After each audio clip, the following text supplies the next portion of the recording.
Nagsimula ng magbigay ng agarang tulong ang PNP Kasurog sa mga apektadong residente dulot ng low pressure area sa buong Kabikulan. Patrolwoman Jeradel Duterte, ibalita mo.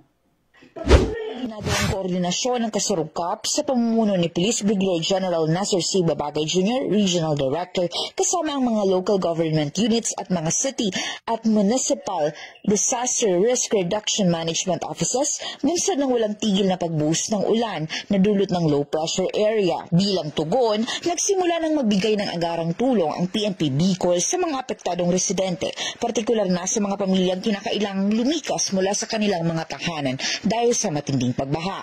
Katuwang ng mga tauhan ng kapulisan ang iba pang ahensya sa pag-escort at pagsama sa mga evacuees patungo sa itinilagang evacuation centers, gayon din sa pagtulong sa pagdala ng kanilang mga gamit at pangunahing pangangailangan.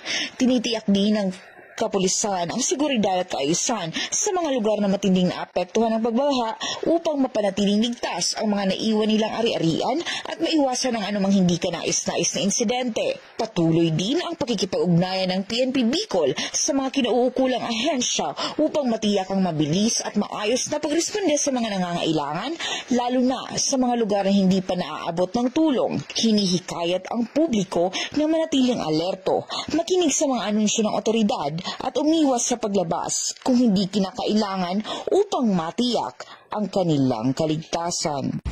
Mula dito sa Legazpi City, Albay, ako ang inyong PNN correspondent, Patrolwoman Jeradel Duterte, alagad ng batas, tagataguyod ng Balitang Pulis.